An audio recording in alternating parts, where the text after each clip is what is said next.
Hello all my dear students, this is Anju Saxena. आप सभी का स्वागत करती हूँ।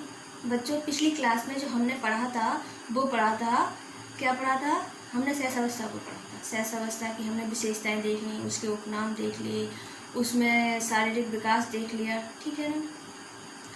और उसमें अब जो आज हम जो पढ़ने जा रहे हैं वो है बाल्यावस्था, चाइल्डहुड। ठीक है, तो चाइल्डहुड में बच्चे का विकास कैसे होता है, उसके शारीरिक विकास कैसे होता है, बाल्यावस्था को किन किन उपनामों से जाना जाता है, ठीक है, इनकी विशेषताएं क्या क्या हैं, ये सारा कुछ हम इस आज की क्लास में जानेंगे। तो आज जो है इसके उपनाम क्या क्या हैं, ठीक है, इसके उपनाम क्या क्या है, इसमें शारीरिक विकास कैसे होता है। तो पहले हम शारीरिक विकास के बारे में जान लेते हैं। क्या क्या है उपनाम, विशेषताएं, शारीरिक विकास और परिभाषाएं, ठीक है। परिभाषाएं क्या क्या है इसकी, तो हम आज क्या देख लेते हैं, शारीरिक विकास के बारे में जान लेते हैं कि शारीरिक विकास कैसे होता है।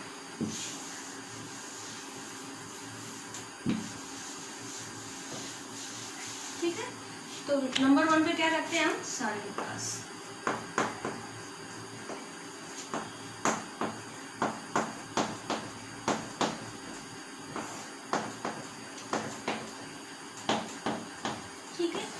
शारीरिक विकास, तो शारीरिक विकास में क्या है कि बच्चे का शारीरिक विकास कैसे होता है, इसमें इस बच्चे में हड्डियां कितनी होती हैं, बच्चे का वजन कितना होता है, ठीक है।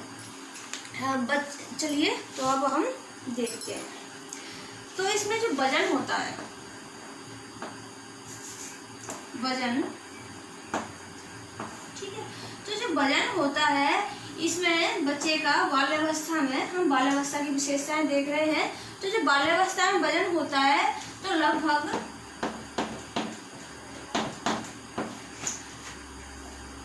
36 से लेकर 43 के अप्रॉक्स होता है, ठीक है। कितना होता है, केजी में लिखना है, कितना होता है, 36 से लेकर 43 तक, ठीक है। अब इसमें देख लिया हमने, ये देख लिया कि इसमें वजन कितना होता है। अब देखते हैं मस्तिष्क का भार, जो आपके एग्जाम में आता है उसी के हिसाब से मैं आपको बता रही हूँ।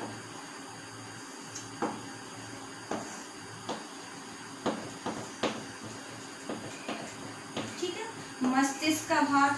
अब मस्तिष्क का भार कितना होता है, मस्तिष्क का भार होता है 1250 से, ठीक है, 1250, कितना होता है, 1250। अब दांतों की देख लेते हैं, क्या है, टीथ।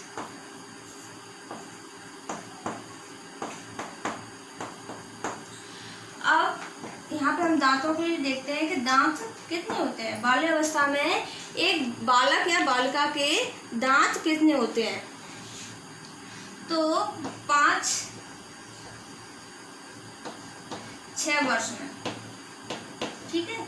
5 या 6 वर्ष में क्या होता है कि जो बालक बाल्यावस्था में जो बच्चे होते हैं, तो बाल्यावस्था में बच्चों के जो दूध के दांत होते हैं, दूध के दांत गिरना आरंभ हो जाते हैं।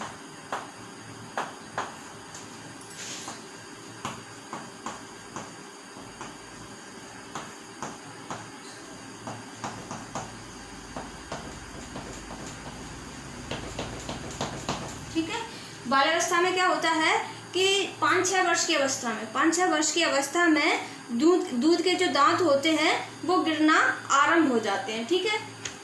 दूध के दांत कौन सी अवस्था में गिरते हैं, दूध वाले दांतों का जो गिरना आरंभ होता है वो होता है 5-6 वर्ष की अवस्था में आरंभ होता है, ठीक है। 5-6 वर्ष की अवस्था में दूध के दांत होते हैं वो गिरना आरंभ हो जाते हैं। देखिए अब यहाँ पे 8 वर्ष, ठीक है, 10 वर्ष। अब 8 वर्ष में किसी भी बालक के जो दांत होते हैं, किसी भी बालक के जो दांत होते हैं कितने होते हैं, जो बाल्यावस्था होती है, बाल्यावस्था में जो बालक बालिका होते हैं वो 8 वर्ष के होते हैं। तो 8 वर्ष में 8 वर्ष में जो दांत होते हैं वो 12 होते हैं, ठीक है, 12, इनकी संख्या कितनी होती है, 12, ठीक। अब जो दांत होते हैं 10 वर्ष की अवस्था में, तो 10 वर्ष में कितने होते हैं, 15 दांत हो जाते हैं, ठीक है।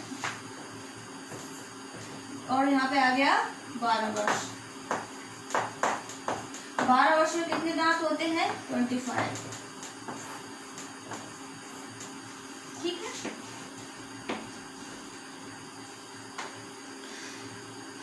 8 वर्ष में कितने होते हैं, 12, 10 वर्ष में होते हैं 15, और जब बच्चा 12 साल का हो जाता है तो क्या हो जाते हैं, ये क्या हो जाते हैं, 25 दांत हो जाते हैं। और ये कौन से दांत हैं, ये स्थायी दांत है। कौन से दांत हैं, स्थायी, ये स्थायी दांत है, ठीक है, स्थायी दांत है ये।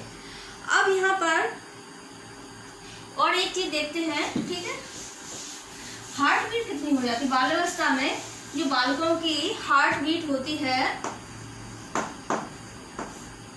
हार्ट बीट वो कितनी होती है, 72, कितनी होती है, 72 पर मिनट। 1 मिनट में जो उनका हार्ट कितनी बार बीट करता है, 72 टाइम्स, ठीक, ये देख लिया। अब ये देखते हैं कि इस बाल्यावस्था में जो मांसपेशियां होती है, मांसपेशियां का जो वजन होता है,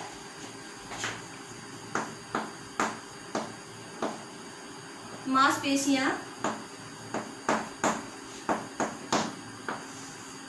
ठीक है, तो जो मांसपेशियों का क्या है, बालक में मांसपेशियां कितनी विकसित हो जाती हैं बाल्यावस्था में। जो मांसपेशियां हैं वो 27 से 30% तक जो भार होता है, जो बालक का जो भार है, जैसे हमने कितना बताया, 36 से 43 तक जो भार है, बालकों का भार कितना होता है, 36 से 43 तक होता है ना। तो इसमें जो भार होता है, इसमें से इसका जो भार है, इसमें से 27, ठीक है, 27 से 30 तक % मांसपेशियों का भार होता है। यहाँ तो दिखाई दे रहा है ना, मांसपेशियों का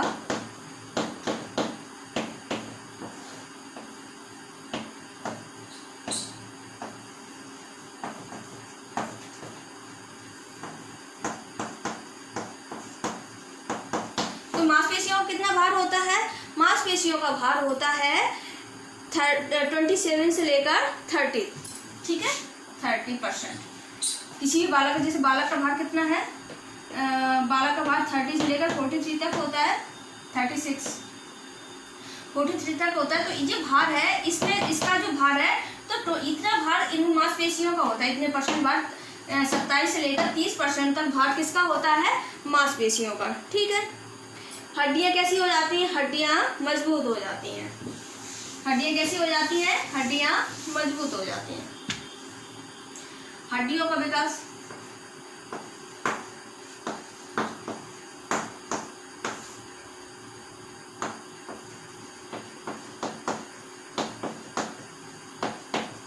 ठीक है, हड्डियों का विकास कैसे होता है, हड्डियों का विकास, हड्डियां कैसी हो जाती हैं, दृढ़ हो जाती हैं, मजबूत हो जाती हैं। जो सहसावस्था में जो हड्डियां, सहसावस्था में हड्डियां कैसी रहती हैं, सहसावस्था में हड्डियां कोमल रहती है ना, और जो बाल्यावस्था आते आते वो हड्डियों में मजबूती आ जाती है, दृढ़ हो जाती हैं हड्डियां, ठीक है, कैसी हो जाती हैं, दृढ़ हो जाती है, मजबूत हो जाती हैं, ठीक है। ये हमने शारीरिक विकास पढ़ लिया। शारीरिक विकास में हमने क्या क्या पढ़ा है, शारीरिक विकास में हमने पढ़ा है कि जो बालक होते हैं, बालकों का जो वजन होता है, बाल्यावस्था का जो वजन होता है बच्चों का, वो 36 से 43 के अप्रॉक्स होता है, ठीक है, ये देख लिया।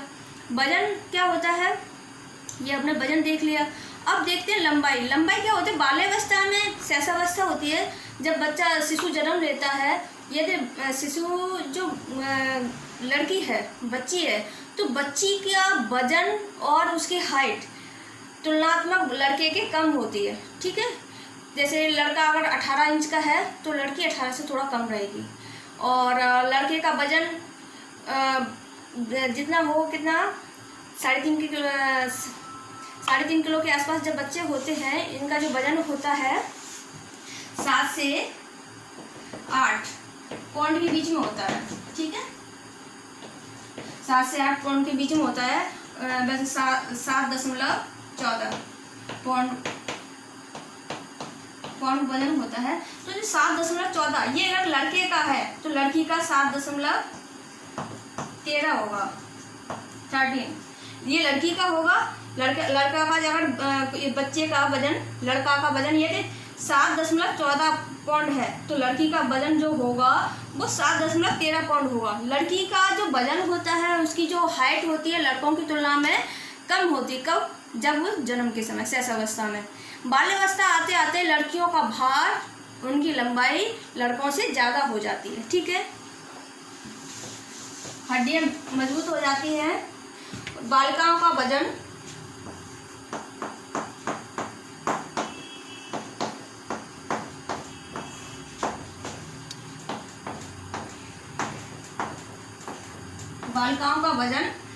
बालकों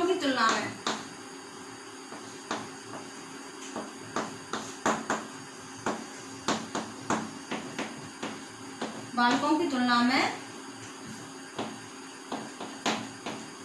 अधिक होता है। ठीक है,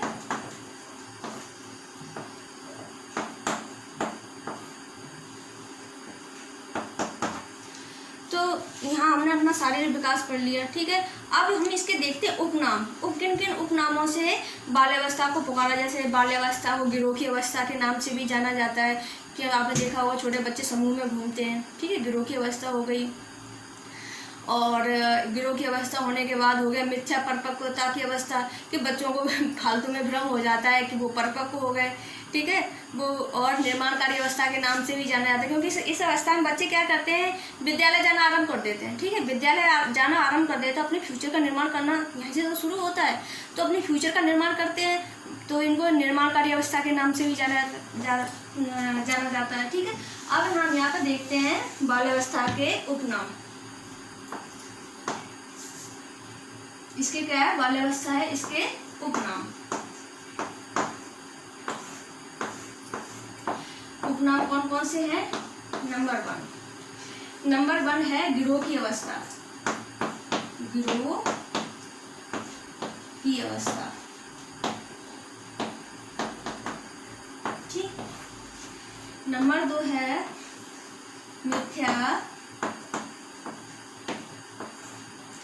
मिथ्या परिपक्वता की अवस्था।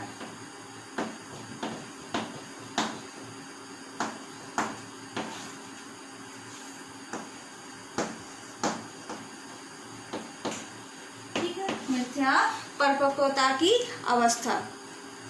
मूर्त चिंतन की अवस्था। ठीक है,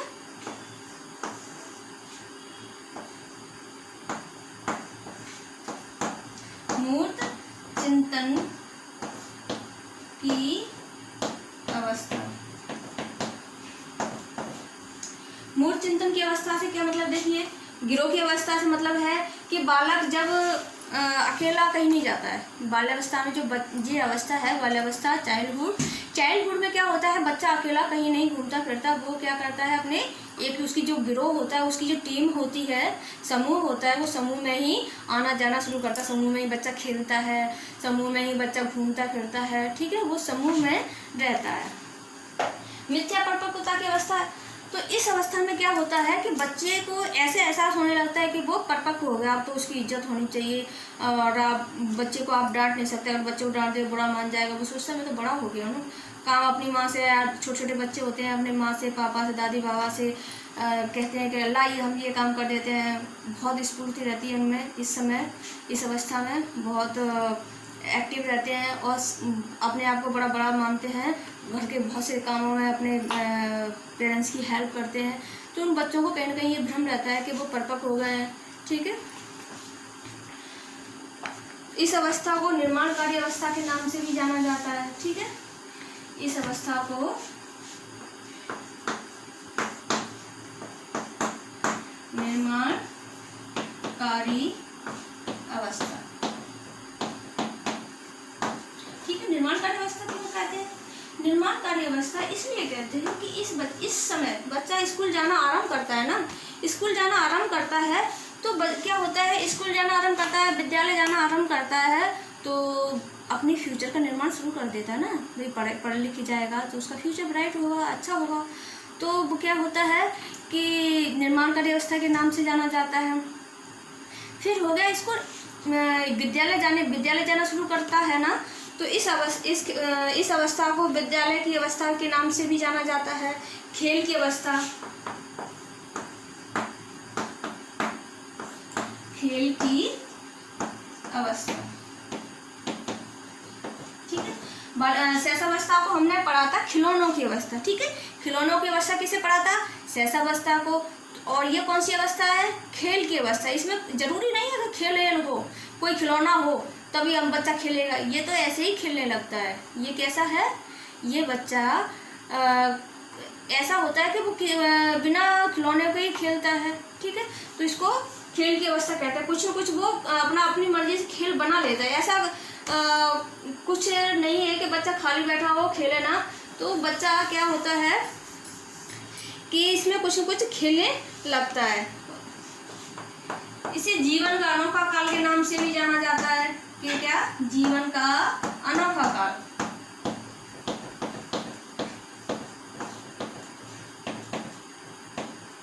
ठीक है, जीवन का अनोखा काल के नाम से जानते हैं। अनोखा काल क्या होता है कि इसमें बच्चा तरह तरह के डिफरेंट खेल बना लेता है, अपने खेलता है, अजीब अजीब सी बातें करता है, कोई भी काम करता है बड़े अजीब ढंग से करता है।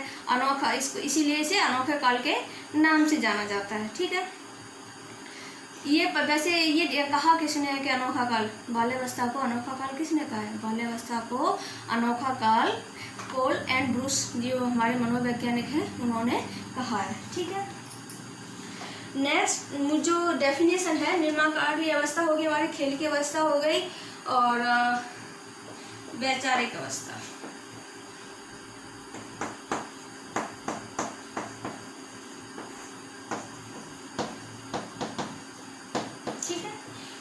ठीक है, वैचारिक क्रिया की अवस्था, ठीक है, वैचारिक क्रिया की अवस्था।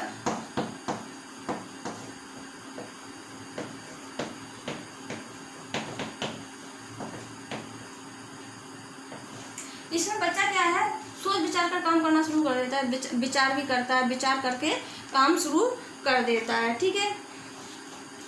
इसको कर लेते हैं आरंभिक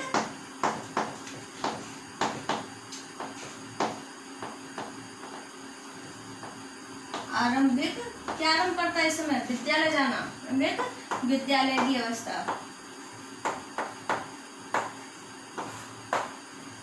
दिखाई दे रहा है अवस्था, नहीं दिख रहा, नीचे दिखते हैं।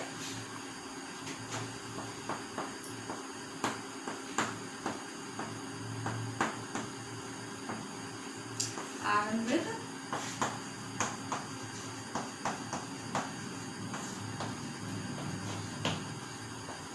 अवस्था, कौन सी अवस्था है, आरंभिक विद्यालय की अवस्था, ठीक है।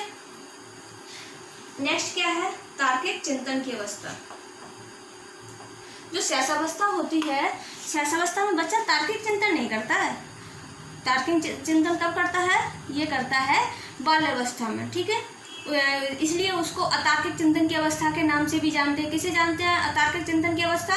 तो अतार्किक चिंतन की अवस्था को शैशवावस्था के नाम से जानते हैं। शैशवावस्था को किस नाम से जानते हैं, अतार्किक चिंतन की अवस्था। तार्किक चिंतन कब करता है बच्चा, बाल्यावस्था में, ठीक है।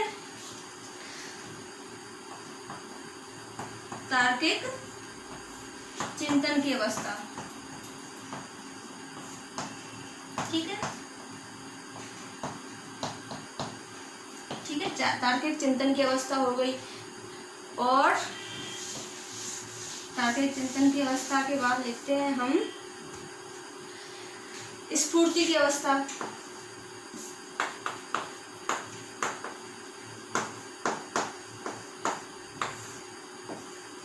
इसमें बच्चा बहुत एक्टिव, सक्रिय रहता है और सारे काम स्फूर्ति से करता है। आपके घर में जैसे जब आप कोई काम करते होंगे तो बच्चे आपकी हेल्प करते होंगे ना, तो इसलिए इसको स्फूर्ति की अवस्था के नाम से भी जानते हैं। ठीक है, अनोखा काल हो गया हमारा। तो ये सारी अवस्थाएं क्या हो गई, ये सारी अवस्थाएं हो गई बाल अवस्था के उपनाम। मूर्त संक्रियात्मक अवस्था के नाम से भी जानते हैं। क्या है, किस नाम से? मूर्त संक्रियात्मक अवस्था। ठीक है, तो हमने कितने उपनाम पढ़ लिए? हमने इसके बहुत सारे उपनाम पढ़ लिए। पहले तो हमने पढ़ा है गिरोह की अवस्था, निर्माणकारी अवस्था, और मिथ्या परिपक्वता की अवस्था, और क्या पढ़ा हमने? और हमने पढ़ा है इसका खेल की अवस्था। प्रारंभिक जो विद्यालय आरंभ करता है तो विद्यालय जाने की अवस्था के नाम से भी जाना जाता है इसे। और अनोखा जीवन का अनोखा काल, निर्माणकारी काल, मूर्त संक्रियात्मक अवस्था। और इस अवस्था में क्या करता है बालक? तार्किक चिंतन करना आरंभ कर देता है। तार्किक चिंतन कब होता है उसमें? तार्किक चिंतन की अवस्था को किस नाम से जानते हैं? तो जो शेषावस्था होती है वो अतार्किक चिंतन की अवस्था है। अतार्किक चिंतन की अवस्था, या ऐसा क्वेश्चन पूछा जाए कि अतार्किक चिंतन की अवस्था का उपनाम क्या है? तो शेषावस्था। शेषावस्था का उपनाम क्या है? अतार्किक चिंतन। ठीक है, अब आ गया हमारा, अब हम इसकी कुछ परिभाषाएं देख लेते हैं। ठीक है, हमारे इतने सारे नाम, हमने बहुत सारे नाम पढ़ लिए हैं। अब इन नामों के बाद हम क्या देखेंगे? आरंभिक विद्यालय की अवस्था हो गया, जीवन का अनोखा काल हो गया, निर्माणकारी काल हो गया, मूर्त संक्रियात्मक अवस्था हो गई, तार्किक चिंतन की अवस्था हो गई, और एक चीज और आ गई, मूर्त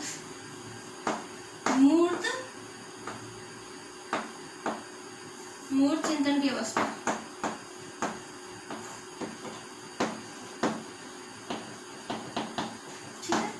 मूर्त चिंतन की अवस्था। यदि आपसे ये क्या होती है मूर्त चिंतन की अवस्था? मूर्त चिंतन की अवस्था वही होती है जैसे बालक क्या करता है, बालक मूर्त चीज़ों के बारे में, जैसे आप बच्चों से पूछे कि ये पेड़ है, हम पेड़ क्यों लगाते हैं, पेड़ों से हमें क्या लाभ है, तो पेड़ आप उसको सामने दिखाओगे तब वो पेड़ों के बारे में आपको कुछ बता पाएगा। जो चीज़ उसके सामने होगी, ठीक है, जो चीज़ उसके सामने होगी उसके बारे में वो सोचना शुरू करता है, सोचता है। तो ये मूर्त चिंतन की अवस्था उसी वस्तु के बारे में सोचता है जो उसके सामने मौजूद होती है। तो उसकी जो चीज़ उसके सामने मूर्त रूप में उपस्थित है उस वस्तु के बारे में वो सोचता है, उसके बारे में वो चिंतन करता है। एक चीज़ और है, इसी अवस्था में बाल अवस्था में ही अमूर्त चिंतन शुरू कर देता है। आप ये क्वेश्चन कई बार आया है, यदि आपने जो कुछ पिछले सालों में जो पेपर आए हैं, क्वेश्चंस आए, उन्हें आपने देखा होगा, तो उनमें ये क्वेश्चन आता है कि बालक अमूर्त चिंतन किस अवस्था में शुरू करता है। अमूर्त चिंतन किस अवस्था में शुरू करता है? आरंभ करता है, ठीक है, आरंभ हो जाए, आरंभ, तो आरंभ ये क्या कर देता है, ये बाल अवस्था में ही कर देता है। ठीक है, हमने अब इसके उपनाम पढ़ लिए, अब हम इसकी कुछ परिभाषाएं देख लेते हैं।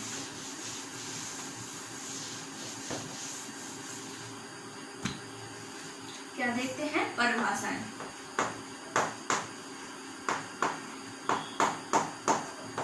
ठीक है, तो सबसे पहले हम देखते हैं रॉस की परिभाषा है।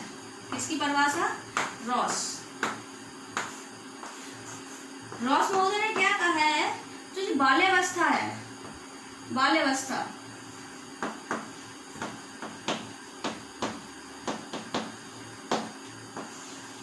ये मिथ्या परिपक्वता की अवस्था है।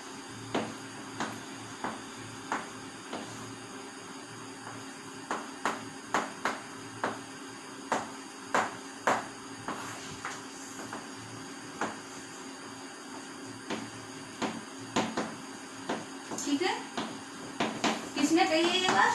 ये बात कही है रॉस महोदय ने। रॉस महोदय ने क्या कहा है कि जो बाल्यावस्था है, बाल्यावस्था क्या है? मिथ्या परिपक्वता की अवस्था है। मिथ्या परिपक्वता की अवस्था किसने कहा है? रॉस ने कहा है। यहाँ पर हम इस डेफिनेशन को थोड़ा निमोनिक दे लेते हैं कि कैसे याद रखेंगे। तो क्या होता है, किसी व्यक्ति को जब गुस्सा आता है, किसी व्यक्ति को जब गुस्सा आता है तो वो क्या होता है, रोष में आ जाता है ना, तो कोई झूठ बोलता है, मिथ्या में झूठ होता है। यदि कोई व्यक्ति झूठ बोलेगा तो क्या आएगा? रोष आएगा। तो जहाँ पे मिथ्या आ जाए, मिथ्या वर्ड, तो किससे कनेक्ट करना है? रॉस महोदय से। ठीक है, ये हमारी एक डेफिनेशन हो गई। फिर जो किलपैट्रिक महोदय है, ये पहली हमारी डेफिनेशन हो गई। दूसरी है पोल एंड ब्रुश की ले लेते हैं। पोल व ब्रुश, कॉलगेट मंजन हो गया, ये ब्रुश हो गया। ठीक है,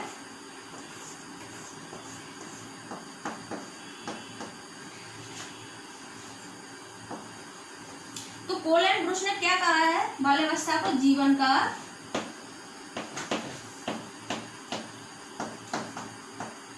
अनोखा काल। ठीक है, क्या कहा है? जीवन का अनोखा काल। तो इसको कैसे याद करेंगे? जीवन का अनोखा काल किसने कही है? तो जीवन का जो अनोखा काल है वो है हमारे पोल एंड ब्रुश। उसको याद करने के लिए क्या है कि जो बच्चा होता है बाल्यावस्था में, जब चाइल्डहुड अवस्था में जो बच्चा है बाल्यावस्था में, तो बालक जो मंजन करता है, कॉलगेट मंजन, ब्रुश पर जो मंजन रखेगा बड़े अनोखे तरीके से करता है। ठीक है, तो इस प्रकार आप क्या करो? अनोखा, ये अनोखा वर्ड हो गया। अनोखा वर्ड में ब्रुश पे जो क्या करेगा? कॉलगेट मंजन लगाएगा। तो कॉलगेट मंजन ब्रुश पर लगाकर अनोखे तरीके से ब्रुश करता है। ठीक है, अनोखे तरीके से ब्रुश करेगा तो क्या हो जाएगा? पोल एंड ब्रुश की परिभाषा है कि उन्होंने क्या कहा है? बाल्यावस्था को जीवन का अनोखा काल। यानी जब ब्रुश, ये सिर्फ मैं आपको याद करने की वजह से बता रही हूँ, कोई ये वो ब्रुश नहीं है, ये नेम है हमारे मनोवैज्ञानिक का। तो इसमें क्या है कि जो बाल्यावस्था में बच्चा क्या करेगा? बाल्यावस्था में बच्चा अनोखे तरीके से ब्रुश करता है मंजन। कौन सा मंजन? कॉलगेट मंजन। कॉलगेट मंजन कैसा करता है? अनोखे तरीके से। तो ये कि हमारी डेफिनेशन हो गई कि जीवन का अनोखा काल किस अवस्था को कहा जाता है? तो जीवन का अनोखा काल बाल्यावस्था को कहा जाता है। ये डेफिनेशन है किसकी? तो ये डेफिनेशन हमारे पोल एंड ब्रुश की है। और दूसरी जो रॉस महोदय की है, तो मिथ्या है ना। तो जब कोई व्यक्ति झूठ बोलता है, जब कोई व्यक्ति झूठ बोलेगा तो क्या आएगा? गुस्सा आएगा। गुस्सा को हम एक तरीके से देहाती लैंग्वेज में रोष भी कहते हैं कि बच्चे को वो रोष में आ गया और उसने रोष में आकर या क्रोध में आकर ये कदम उठा लिया। तब कोई व्यक्ति झूठ बोलेगा, मिथ्या बोलेगा तो क्या आएगा? रोष। तो यहाँ पर रॉस महोदय को और मिथ्या को कनेक्ट कर लेना। मिथ्या, जब मिथ्या बोलते हैं, झूठ बोलते हैं तो क्या आता है? रोष आता है। पोल एंड ब्रुश, बच्चा बाल्यावस्था में बच्चा बड़े अनेकों तरीके से कॉलगेट मंजन ब्रश लगा के करता है। तो कोल ब्रश दिख जाए और अनोखा दिख जाए तो उसको रिलेट कर लेना है, आंसर यही होगा। फिर हमारे नेक्स्ट जो डेफिनेशन है, ठीक है, तीसरी जो डेफिनेशन है वो है सिगमंड फ्राइड की। ठीक है, किसकी है? Sigmund Freud. सिगमंड फ्रॉइड ने क्या कहा है? सिगमंड फ्रॉइड ने बाल्यावस्था को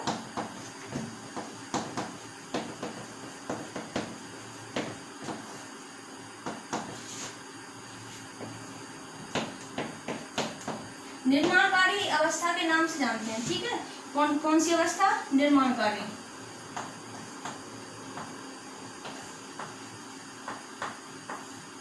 निर्माणकारी अवस्था।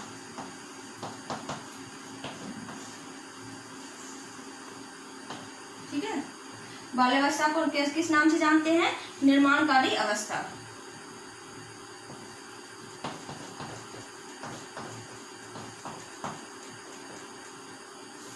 ठीक है, इतना ही रखते हैं, निर्माणकारी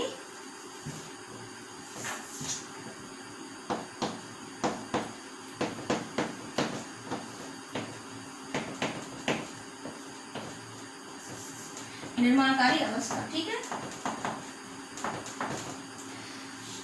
बाल्यावस्था को निर्माणकारी अवस्था किसने कहा है? Sigmund Freud. सिगमंड फ्राइड कहते हैं कि बालक का निर्माण जो होता है तो वो निर्माण किस अवस्था में होता है? बाल्यावस्था में होता है। बाल्यावस्था को क्या कहा है? निर्माणकारी अवस्था। ठीक है, इतना आपने जान लिया। अब क्या करते हैं, एक हमारे यहाँ पे आ जाए डेफिनेशन, यहाँ पे लिखते हैं। एक हमारे मनोवैज्ञानिक हैं क्रो व क्रो। ठीक है, क्रो व क्रो क्या कहते हैं? क्रो व क्रो कहते हैं कि 5 या 6 वर्ष की अवस्था में, क्या कहते हैं? 5 या जब बालक, यहाँ लिखते हैं क्रो वक्र, ठीक है। तो क्रो वक्र कहते हैं कि जब बालक कितने साल का होता है, 5 या 6 वर्ष का होता है, ठीक है। जब बालक 6 वर्ष का होता है तो उसकी जो विकास होता है, जब बालक 6 वर्ष का होता है ना, तो जो उसका जो विकास होता है, कौन सा विकास, मानसिक विकास, वो पूर्ण हो चुका होता है। तो 6 वर्ष की अवस्था में बालक का मानसिक विकास पूर्ण हो जाता है। तो ये शब्द किसके हैं, तो ये शब्द क्रो वक्रो के हैं, ठीक है। क्रो वक्रो ने क्या कहा है, जब बालक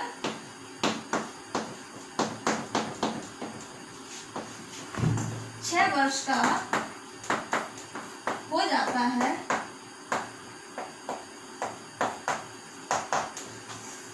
तब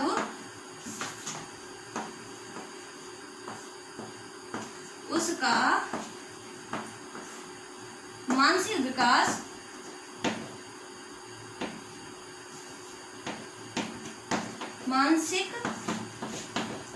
विकास लगभग पूर्ण हो जाता है, ठीक है।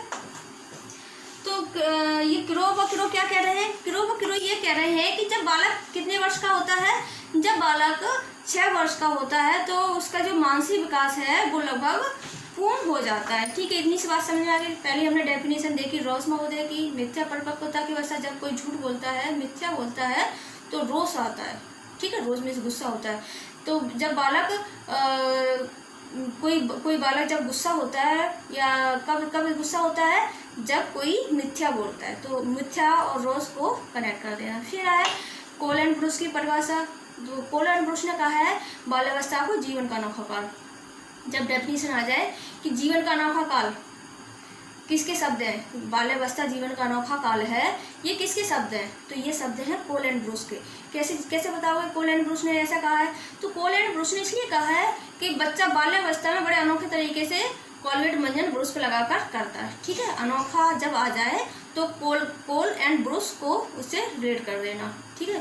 तो कोल एंड ब्रुश ने के शब्द क्या हैं, कोल एंड ब्रुश के जो शब्द हैं वो है जीवन का अनोखा काल, ठीक है। बाल्यावस्था जीवन का अनोखा काल है, ओके। और कौन सी डेफिनेशन पढ़ी हमने, अब एक डेफिनेशन है बहुत फेमस है स्ट्रैंग महोदय की, ठीक है। कौन सी है, स्ट्रैंग महोदय,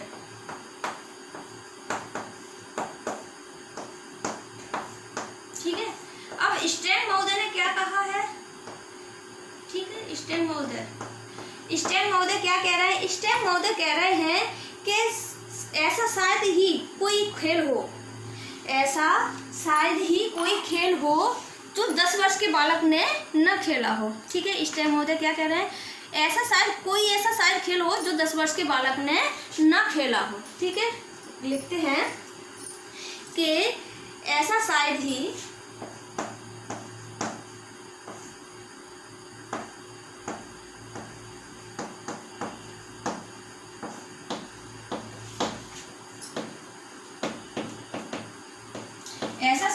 कोई खेल हो जो 10 वर्ष के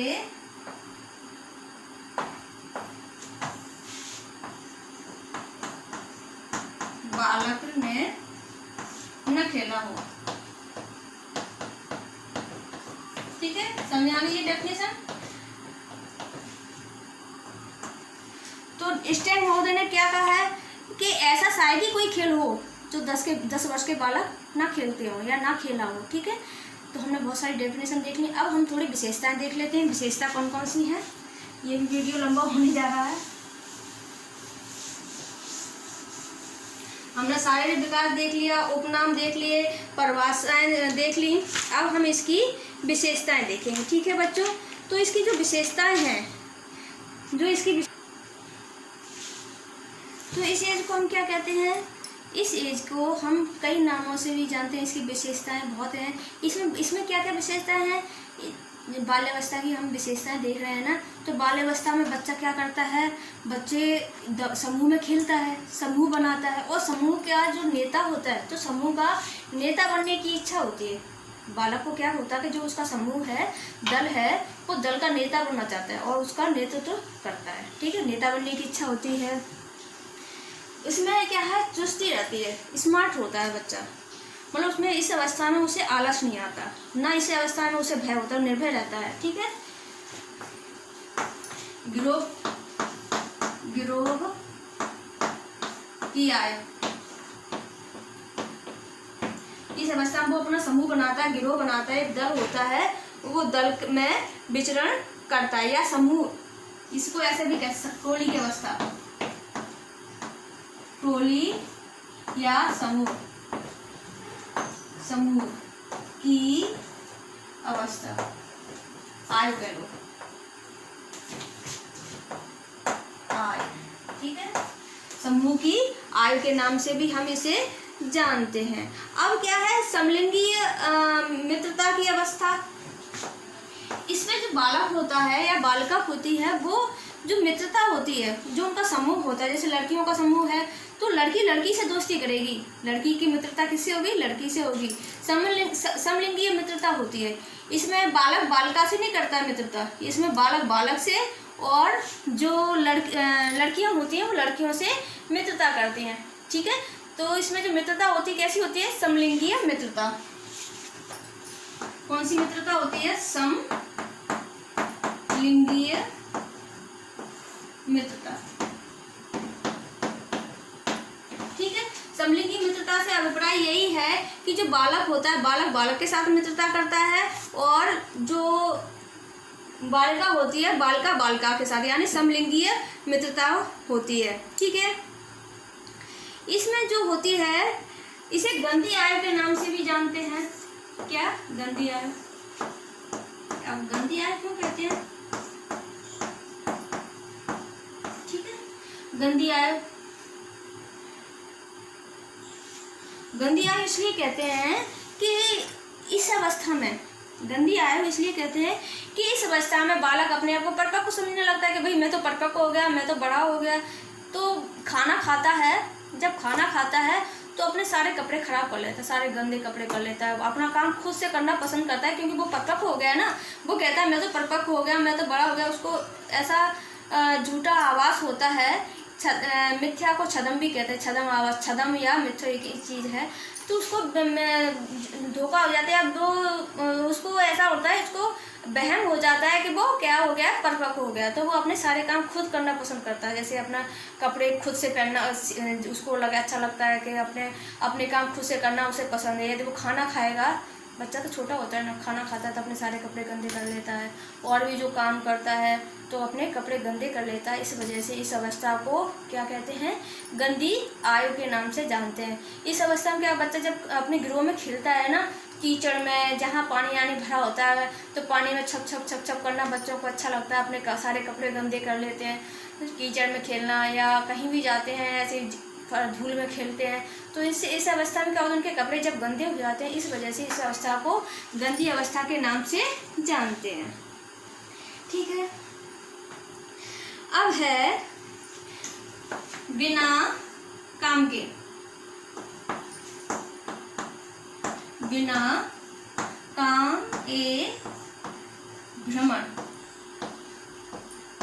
ठीक है, भ्रमण। ठीक है, तो इसमें क्या होता है, बच्चे को कोई काम धाम नहीं होता है, निरुद्देश भ्रमण करता रहता है, निरुद्देश भ्रमण करता रहता है, इसलिए इसको निरुद्देश भ्रमण की अवस्था के नाम से भी जानते हैं कि बच्चे को कोई काम धाम नहीं होता है, ऐसे ही अपने समूह में अपना समूह बनाया, अपनी गिरोह बनाया, टोली बनाई और भ्रमण कर रहे हैं भाई। ठीक है, स्टेम महोदय की डेफिनेशन याद रखिएगा, ऐसा कोई खेल नहीं जो 10 वर्ष के बालक ने खेला ना हो या खेलते ना हो। ठीक है, रुचियों में परिवर्तन की अवस्था है, इसमें क्या होता है, रुचियों में परिवर्तन।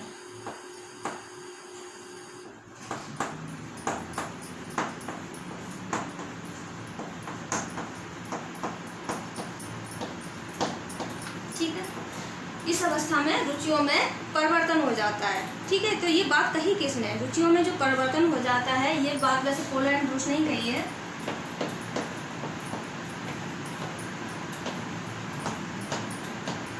डेफिनेशन भी बना सकते हो इसको। तो रुचियों में परिवर्तन हो जाता है। बाल्यावस्था में जो शैशवावस्था की जो रुचियाँ होती हैं, शैशवावस्था की रुचियों में बाल्यावस्था में परिवर्तन हो जाता है। इस वजह से कोहलर एंड ब्रूस ने इस अवस्था को, बाल्यावस्था को, रुचियों में परिवर्तन की अवस्था के नाम से भी जाना जाता है। ठीक है, अब क्या है, इस अवस्था में क्या होता है, रचनात्मक कार्यों को करने में अच्छा लगता है। क्या होता है, इस बाल्यावस्था में बच्चा क्या करता है, रचनात्मक कार्य करता है, रचनात्मक कार्यों में आनंद प्राप्त करता है।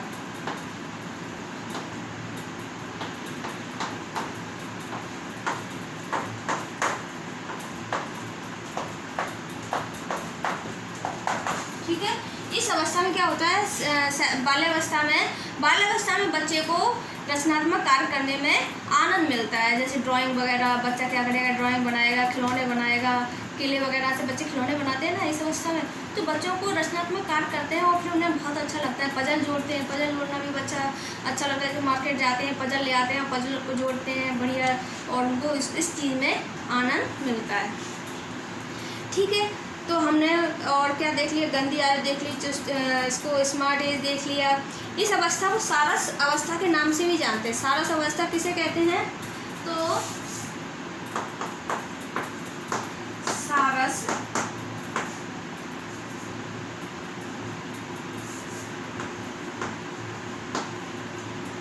सारस अवस्था,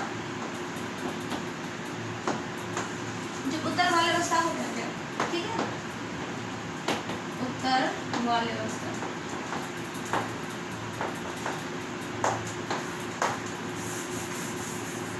ठीक है, उत्तर वाले अवस्था का सारस लंबा होता है ना, इसमें बच्चे की लंबाई बढ़ती है बाल्यावस्था के एंड में, तो इस वजह से इसको सारस अवस्था के नाम से जाना जाता है। ठीक है, हमारी बहुत सारी हमने इसकी विशेषताएं देख ली, हमने देख लिया, हमने नेता बनने की देख ली, और वैचारिक अवस्था के नाम से भी जानते हैं डस्टर्स।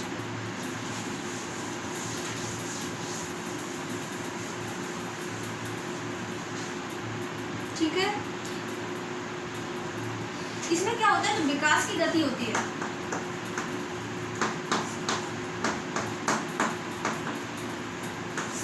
शारीरिक विकास में स्थिरता आ जाती है, मंदता। ठीक है, मंदता धीरे धीरे होता है। ठीक है,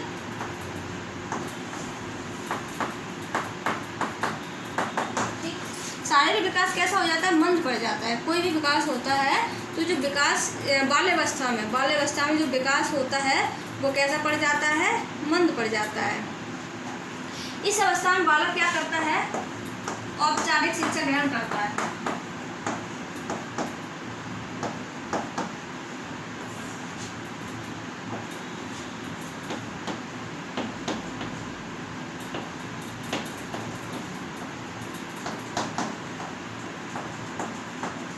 ठीक है, औपचारिक शिक्षा का आरंभ किस अवस्था में होता है, तो औपचारिक शिक्षा का आरंभ किस में होता है, औपचारिक शिक्षा का आरंभ हमारी बाल्यावस्था में ही होता है। ठीक है, हमारी बहुत सारी परिभाषाएं होगी, हमने इनमें शारीरिक विकास देख लिया, इनके उपनाम देख लिए। ठीक है, समझ में आया?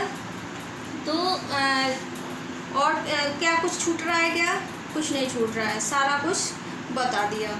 इसकी परिभाषाएं हो गई, और शारीरिक और मानसिक जो विकास है वो उसमें क्या होती है, मंदता आ जाती है। शारीरिक और मानसिक विकास में मंदता आ जाती है। सारस अवस्था के नाम से भी जानते हैं। खेल या समूह की अवस्था, ठीक है, खेल और समूह की अवस्था के नाम से भी जानते हैं इसे।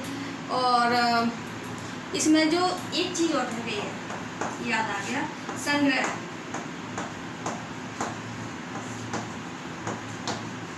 करने की प्रवृत्ति।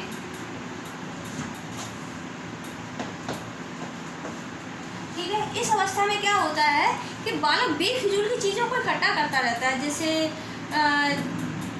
फालतू के जो घर के जो ये समझ लीजिए कि जो हम रिटायर कर देते हैं, कबाड़ा जो होता है, हमारी कबाड़ी चीज़ों को वो बच्चे इकट्ठा करने देते हैं। जैसे बोतलों पे ढक्कन ले लो, ठीक है। बोतलों में ढक्कन हो गए, यदि हमने मार्केट से कुछ खरीद के लाए और हमारा जो उसमें से जो डब्बे वब्बे कार्टून वगैरह होते हैं वो इकट्ठा कर लेते हैं। और हमारी जो चीज़ें होती हैं, जो खाली पेन होते हैं, ठीक है, पेन पेन की जो इंक ख़त्म हो जाती है उसके बाद भी उसको रखे रहते हैं। खेल खिलौने उनको वो खिलौनों के रूप में यूज़ करते हैं। तो स्टैम्प पौधे इसलिए उसको कहते हैं कि ऐसा कोई खेल नहीं जो 10 वर्ष के बालक ने खेला ना हो या खेलता ना हो। तो ये स्टैम्प पौधों ने जो कहा है ये बात बिल्कुल सही है कि बच्चा कुछ ना कुछ खेलता रहता है। फालतू की चीज़ें जो कबाड़ होता है, कबाड़ में से भी वो अपना खिलौना ढूंढ लेता है, बना लेता है और सारी चीज़ों को संग्रह करता रहता है। संग्रह करने की उसमें प्रवृत्ति होती है। फालतू इसको अपनी पेन पेंसिल को संभाल कर रखता रहेगा, भले यूज की ना हो, लेकिन वो उनको संभाल के रखता है। ठीक है, हमारी बाल अवस्था आज कंप्लीट हो गई। नेक्स्ट क्लास में हम पढ़ेंगे किशोरावस्था और उसकी विशेषताएँ, उपनाम, ठीक है, उसके बारे में जानेंगे। ख्याल रखिएगा अपना। जय हिंद।